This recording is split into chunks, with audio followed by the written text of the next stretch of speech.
Welcome to InFocus, a close look at human relations presented by the Cincinnati Human Relations Commission. I'm your host, Chris Stiles, and on today's show, we are here with a team of advocates, street advocates, who actually help build relationships between law enforcement and the community. So I'd like to welcome again to CHRC's InFocus, our community outreach advocates. Welcome to the show. Pleasure to be here.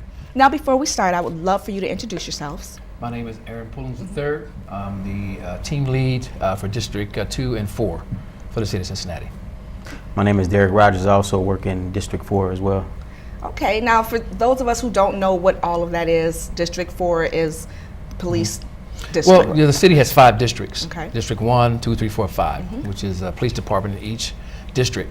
And there's an outreach component in each district where we provide resources and services for those who are at risk or those who's already identified in our judicial system.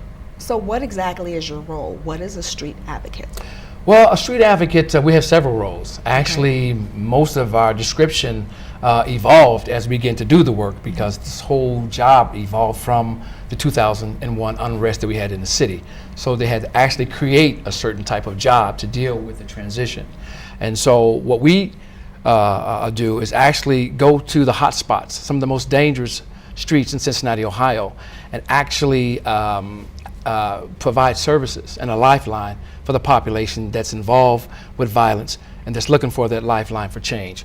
So we usually have a way to identify the population, and we go in with resources to begin to put action plans together to help them be acclimated back into the community as a productive citizen. What qualifies you as a street advocate? I mean, do you have to have a certain background to be able to go into the communities to connect with the people? Well, we have several different backgrounds. Some of them have been in the judicial system themselves, and we've overcome. So we have the blueprint of how to make it through that process. Some of us those have degrees in the area of criminal justice, theology, and other areas of human relations. Awesome, awesome. Okay, so you've been here before. You're no stranger to InFocus at all. But since your last visit on the show, you've made appearances everywhere. You're all over the place. I see you on TV and everything. So you go to universities, you go to prisons. What other places do you go to? We go to the streets. Well, yeah. We go to the streets, but in terms of engaging the entire community, churches, businesses, schools, colleges, alleyways, anywhere, where life is that need help. I mean, we're open to go. Yeah, we'll go everywhere. I mean, it's more than just a 9-to-5 job. I mean, it's actually a lifestyle. Some of the clients that we have currently, that I have especially, it's around the clock. They can call me anytime for anything, any reason. Some of them I may take out to lunch, may take to dinner, things of that nature, just to add to them to their life that I'm a friend. I'm more than just an outreach advocate, but I'm actually someone who's may have been in your shoes, came out of that rut, been successful in another avenue, and now I want to show you the same. Okay, clarify clients, because I'm thinking street advocates. I'm thinking, you're there when something happens and you're there to, calm the scene and everything. But when you say clients, there are people who you are, issued clients? There's a list of people that you go see every day? I mean, what is that? Well, we deal with those who are in the judicial system, the probation system. They have so people who are on probation, who's on probation or who have been identified in our judicial system, whether it been drugs or violence. So we actually focus and target on the identified population, and a lot of those guys are re-entering. And so what we do is begin to build them an action plan to start moving them forward in their lives. See, because a lot of guys have a lot of barriers when you're trying to straighten your life out, and it may be child support issues. You need a job. They may need housing. Some may have mental health issues. So what we do is actually do an assessment on each individual, and then we begin to find out what their barriers are, and then how we can engage them with resources to start moving them forward in a positive manner in our community. And just to piggyback one thing, our clients is those who have the capability of perpetrating violence, those who may be surrounded by violence, or those who even may become victims of violence. Those are the client base that we go after in order to target our thing, which is reducing the violence. So in 2014, we're going into a new year now. What are some of the highlights, or what have we accomplished in 2014 that we're hoping to even do better or lower the numbers in 2015? Violence reduction. Yay. 2013, we were 75 homicides. And this year, I believe we were down about 10 or 11, 12 bodies. So that was a reduction from last year, that bodies are down. And I believe that's due to hard work within the community, law enforcement, and of course the outreach advocates who's on the streets of this community offering those alternative services. So we're very happy to see that the numbers are down this year. From last year. So we're hoping that we can continue to keep the numbers down and make our community safe. How long has the COA been around? Well, actually, in 2001, after the unrest, was when the street workers first started, which was Pastor Mingo, Stan Ross, and myself. And there was 3 guys for 52 communities. So we were only funded for, I believe, Madisonville, over to Ryan and Evanston at the time. But as violence began to grow, like in 2006, we had 89 homicides, which was a record and was equivalent to major metropolitan cities. And so cities officials, they went to other cities like Boston and Chicago to look at their methodology on how they reduced their crime to bring that pilot program back to Cincinnati to start dealing with it. And so, like I said, we were only funded for 3 communities at the time, but there were homicides happening everywhere. Right. And that's when they got together, after they put together the CAN program, the Street Workers program. Then they needed a citywide initiative, and that's when SERVE came into existence. At that time, it was Dr. Garcia, Ross Love, Greg Baker, and of course law enforcement, and then the outreach workers. And I think another component that's very important in this aspect is to look at the community itself. With our efforts of doing outreach, it doesn't stop with us. Now the community is starting to take control of their own communities, where they don't want the violence in there. So you see a lot of things that they're doing to even try to prevent, or if something does happen, they're stepping up, because they're tired of it. So we definitely want to give to let people know that the community has a great impact in stopping the violence itself. So COA also educates. Yeah, educate, raise awareness, full of resources. And like he said, we're trying to educate the community more, because that's what it's really going to take. Law enforcement can only lock people up and put them away, but it takes all aspects of the community to make a difference. The churches, the businesses, the residents.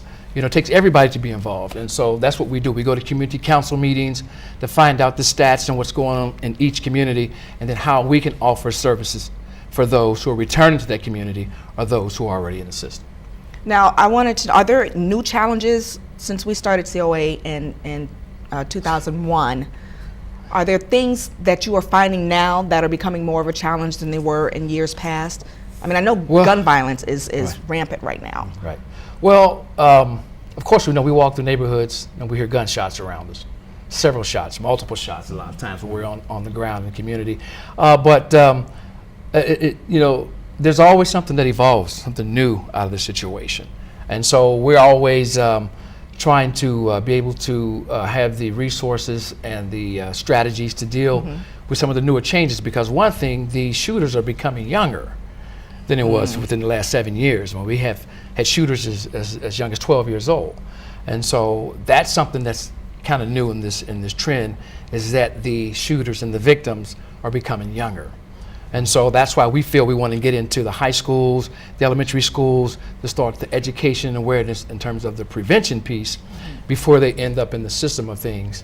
And it's a long journey once you become a felon. And I also believe you have to look at the economy itself, with a lot of programs getting cut because of the economy. With the economy starting to build back up, you're starting to see some other programs that's able to help. Because it's going to take more efforts than just us. It's going to take, like I said, the community, but it's going to take other agencies as well. We're not the one shop stop all, but we are just a answer, not the answer, but a answer. Okay. Exactly, answer. Exactly. Understood. So that's one of the things, and you had mentioned something, the things that we can look forward to in 2015. each outreach worker has a component in their personal life what they can add to the table. Aaron is definitely in entertainment, which he talked about his film Who You Gonna Serve, which is directed toward nonviolence. Myself, I'm a small business owner, so one of the things that I bring to the table is that I hire a lot of the population, for my business. And if I can't hire the actual population, I hire the influencers. There's a lot of young ladies who have kids that are in that environment that I hire, and in order to get to the children, I try to get through them. And then it's like I said, it's like building relationships. So it's a constant relationship, constant communication, 24/7. Well, let's go back to the conversation we were having earlier then, as we talk about influences. The question on the table was, how do you get inside those circles of the people who are using the guns, the people who think that that's the answer, and then the younger people who actually look up to those violent individuals? How do you get into those circles and into the minds of those people to encourage them to want to change? Well, some of us used to be them. Right. Some of us made those mistakes when we were young, and so we understand that process. Like Derek was saying, there's a lot of challenges within our system of things that make it a little difficult. You want to jump in on that? Yeah, well, I mean, it's relationships. I mean, it goes back to establishing relationships. I can meet you out somewhere and just hold a conversation, and then because of my background, I can pick up on certain things that, okay, well, this may be something that I can help with. So it like I said, it's larger than a 9-to-5 job. A lot of the influencers, because like I said, some of us have checker pass, so we know people that know people. So like in any business, it's about word of mouth. That's the best advertisement you're going to get, and it's no different with us. We're word of mouth. So even though I may plant this seed over there or tell this person, they may know somebody a few months from now that has been involved or getting ready to become involved in a violent situation, and they may call us. So just because of that contact that we had with that person, it affected the person that they knew along the line. So and that's key. And a lot of us have street credibility, because some of us are from some of those neighborhoods. So we have the street credibility to go back and engage young men on the street or the block. Now, how receptive are they of that? I mean, sometimes, they're like, oh, you're a traitor, you're a turncoat, whatever. Now you're one of the good guys. How is that received in the communities? Well, I mean, to be honest, when we meet a lot of these guys, they want to change, but they don't know how.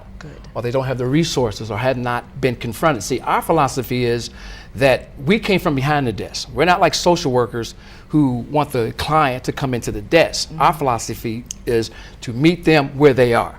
And when they see us out there meeting them where they are, in their element, in their thing, not judging them, but just there as a lifeline, they're very receptive to it. And most of us, and some of the guys in Madisonville, and even Avondale, I went to school with their mother or their father.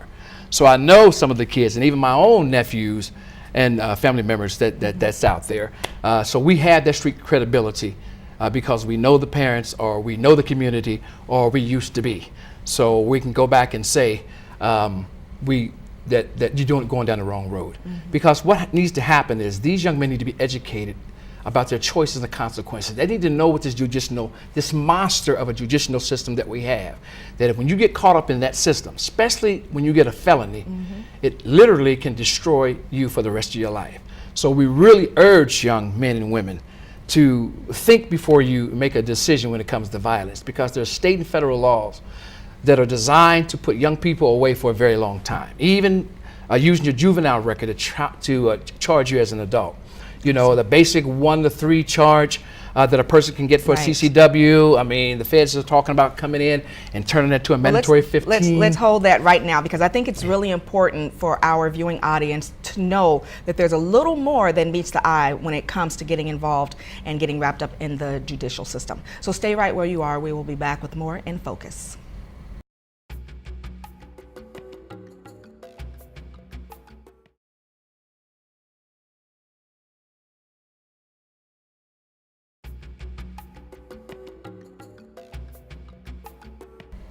All right, welcome back to In Focus, where today we are speaking with our very own CHRC's community outreach advocates, Aaron and Derek. Again, thanks so much for being here with us. Pleasure. Now, before the break, we were talking about how some people just aren't familiar with the system the way that they think they are. I mean, you get a gun charge, you said maybe that's 1 to 3 years or something like that, but then you mentioned the feds come in.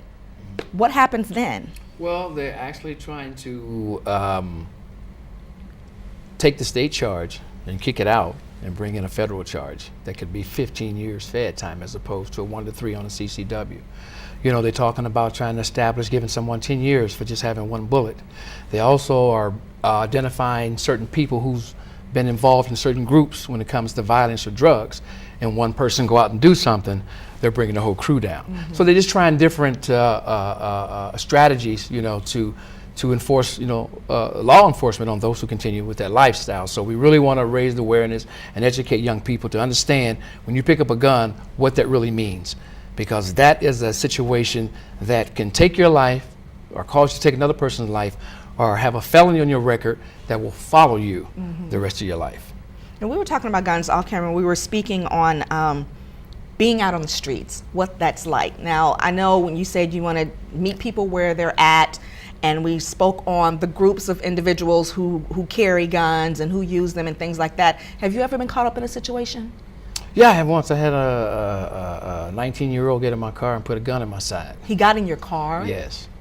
Door was open. I was like on 14th Street, and he got in the car and put the gun in my side. And we have had some training regarding some of those type of incidents. And the main thing, which is difficult, is to remain calm. Keep your hands in an area where you're not posing a threat, right, and then begin to give voice commands like, don't shoot me, don't shoot me, take the money, don't shoot. So was it a robbery? I mean, yes, were they? It was. Okay, so it was a robbery. They weren't upset because you were down there trying to make things better. No. Actually, the guys on the streets, they receive us. When we come through some areas, they receive us because they know what we're there for. We don't disturb their business. We're just there trying to offer them an opportunity. So yeah. You were telling about the job fairs. You said they'll show you that they're packing, but then you. Oh yeah, we walk on the street and we know guys who's carrying guns. We see that type of stuff, but we're not there to involve their survival thing. We're just there to offer them an alternative because we're not law enforcement. We're not the police. Right. We're just men who care about our men in our community that will engage that population because, like Derek said, many of us have made mistakes, so we can identify where they are in the system of things to really want to extend a lifeline to bring them out the mud. So you have to be in the mud to understand pulling somebody out of the mud to let you know you can clean yourself up and be a productive citizen, become a taxpayer, not a tax burden. And they know. I mean, they might flash, but they know who we are because we do it constantly. So it's not like we're just out there once every month where they don't know who's who. I mean, we're out there assigned to a different district every day. So they know. They see us walking. They see us coming. A lot of them speak. A lot of them engage. So, I mean, they know. How many of them take you up on your offers? You said that when you go into the communities, you let them know, hey, we have a job fair or this, that, and the other is going on. How many of those men that you actually reach out to on the street have you seen show up for some of those job fairs? The majority really want to work. The problem is that they've made mistakes early on in their lives, and they have a lot of barriers that we have to break through to make them suitable for employment. Whether we give them job readiness training, we do mock interviews to prepare them to be able to talk about those things on their record in a positive way so an employer can see who they are today, not who they were yesterday. So, they're very receptive. There's a lot of guys that really want to work, but they need a GED or a high school diploma. Or they say, hey, Mr. Pullins, I need $15 an hour if I'm going to work, though. Yeah, I know, but you got $5 experience, so you're going to have to be able. The toughest thing is to be able to hold on through the transition because it's not a quick fix when you make a mistake and you fall down and you have to get back up. It's not a quick fix. And I tell all the guys, this is a process, but it's your life and you have to be willing to go through the process because where you're trying to go, where you're trying to go is greater than what you're going through. Did you catch that? Where you're trying to go in your life is greater than what you're going through. So I try to, instill, patience through the process because, you get out, you want a job right away, you want a place to live, you want to make money, you want a car, you want the normal things that you actually deserve. But once you become a felon, there's barriers that can slow that process down. And so that's why we don't have a time frame that we work with a client. we stay with that client at least 2-3 years. Wow. Right. So we can start seeing a turning point, because there's a turning point. They can start doing well for a while, then they fall off. We be back there to pick them up. So it's a process. It's not a quick fix. Can't take a Band-Aid and put on a major laceration that's happened in somebody's life. And excuse me. And like Aaron said, and then I think this is the third time that I'm mentioning this, is relationships. Building relationships. It could take 2-3 years. It's a lifetime, or it could be a lifetime. You want to be able to make yourself available to whatever need that they have, and if I don't have the answer, Aaron may have the answer, or one of the other outreach workers may have the answer, or another agency may have the answer. So we want to just make ourselves available to them for as long as they want, because we don't force anything, and just be there for them, throughout the transition, because there's some ups and there's some downs and some setbacks. So what I'm hearing is you all are becoming the big brothers or the dads that a lot of these individuals did not have growing up. And hearing that you're with them for like 2 to 3 years, that's awesome to me, because I honestly did think it was a sort of thing like, okay, well, he's going through the program, this may be 3 or 4 months or whatever, but you're staying with these guys, you're staying with these people, and you're giving them a reason to want to move forward, and you're showing them, you're setting the example that this is what a good man is. This is what, you can be a strong individual without having to be violent.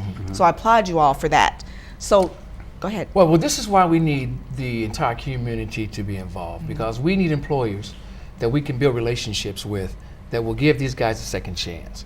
We need these guys, if they want to go to school to better their lives, or develop a trade, or get their GED, we need everyone to help us with the resources to begin to change a person's life. See, because when someone put their gun down, they put their drugs down, we have to have something to put in that place. And that's what make the program work. That's what make them trust us. When we can deliver, and they show that we can show that we really care, we really have resources, we're really going to go through this process with you. And then they go back to the streets and say, hey man, Derek, those guys, the outreach workers, they the truth. They for real. This guy got me a job. This guy got my apartment. This guy helped me get back with my family. This guy helped me get my child support regulated properly, because there's so many barriers that make it difficult for this population. That's why they call the hard to serve. You get out of prison, and then you almost go straight to jail for child support that you haven't paid when you've been in prison. True. Or you need a job. Well, you got to get your license back again. Need a place to stay. Well, you got a felon. So there's a lot of barriers for this particular population to begin to be acclimated back into our community. That's why we have to be empowered. That when we touch the lives of these guys, man, we got to have something to give them. So employers, we actually need to be ex-offender friendly. We're actually need to give these guys a chance, an opportunity to change their life and become a productive citizen. Those who won't take this opportunity, then they're just going to have to deal with the system of things. But those who really want to change their lives, who really want to take control of their lives and be positive and be fathers to their sons and daughters, and sons to their mothers and fathers, and big brothers within the community. I mean, it don't take a long time, actually. If all of us had the information in one day, we probably could become a nation. And we're talking about the information again. Education is the key. We spoke on that. Awareness. And when I asked you about how do you get into the minds of those individuals, you were talking about their influences, grandma and their uncles. Girlfriend, anybody around that's an influence, that's the door for us to walk into with that individual. Because if Derek is offering some services for a young man, he's a little apprehensive, but we have a relationship with grandma, and grandma can say, boy, look, get your life together and go out here and work with Mr. Darren. Then when he does that, now that influence helped us to be in position to start advocating for that individual. And then once he see that we for real, we go to court with them. If they still have court problems where we need to navigate them through their process so we can get them over here to start an action plan, I mean, we go through the whole process with them and see they begin to get confidence in what we do. We have a relationship with judges and different ones who do find favor with this population when they're represented, by the outreach workers, because they know that if they give them a break, we're going to be with them a couple of years, not just a few months, and then they at risk again. We're going to try to really go through this process to get a positive outcome. And that's one gratifying thing about our job, is that when we see guys who struggle begin to pull themselves up and take advantage and regain their life and be restored, it's a lot of gratification. It's worth it. You've been doing this since 2001. Do you have any success stories? Oh my Anything God, you hundreds wanna of share success. with us? I have Yeah? many success stories. I have a young man actually who just got out of jail. His name is Marlo, and he did 8 years. He got high on some ecstasy and did something really stupid and did 8 years. He's only 21. Now he's working. He has a full-time job. He went and got his licensing for cutting hair. He's in the church. And these are the guys that are become our advocates to go back and tell the other guys like, hey man, Mr. Derek is real. AP is real. He helped me. So yes, we definitely capture those stories, and we want to be able to get those out to the public more, because the parents, the mothers, the kids, everybody appreciate when they get their family member back. I mean, I just want to add, if we do what we're supposed to do, then those guys and young ladies that we are helping, they will become influencers. I totally agree. So what do we have coming up in 2015? Are we changing any strategies? Are we adding something new to this COA? Yeah, we're coming up with some new strategies in terms of how we want to engage the community and have more workshops, get more into the schools. Exactly. And we want to put together, I think Derek's got some stuff. We're trying to put together some community walks, some of the basic things. It's the same situation. We just new messengers. Okay. You know what I mean? And the message has always been there. Nothing has changed. We're just new messengers trying to engage this new generation. So if we have viewers who want to find out more information for someone that they love, someone in their lives, want to get them involved with this or connected to you, where should they look? They can come to 19 West Elder Street. We're in the Hub building. They can call us at area code 513-721-0595. And we do have a hotline number, but I don't want to mess it up and give it incorrectly, but Okay. I'll give it Is again. there a website? No, they can go to CHRC. CHRC. Cincinnati Human Relations Commission. And there's a link there. Yes.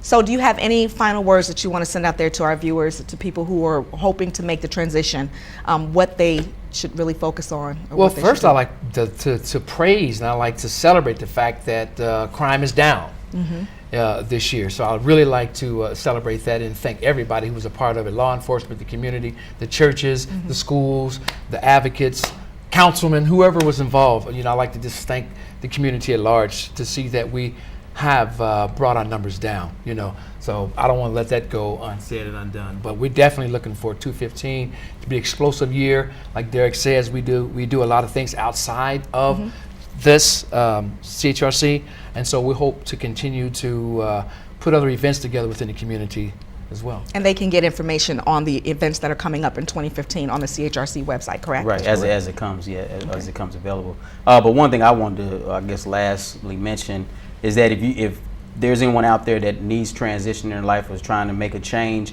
just come down and see us. A lot of our guys, and I haven't really touched upon my story personally here on this telecast, but if you come down and see us, we all have stories of where we were and where we are now, and the process really didn't take that long for some. So come down and just see us and talk to us, and let's see what we can do to make a change. All right, thank you so much to the CHRC's Community Outreach Advocates for taking time to come back to us on InFocus and share with the community some of the things that we really need to know. For more information, log on to our website, and other than that, we'll see you next time on InFocus.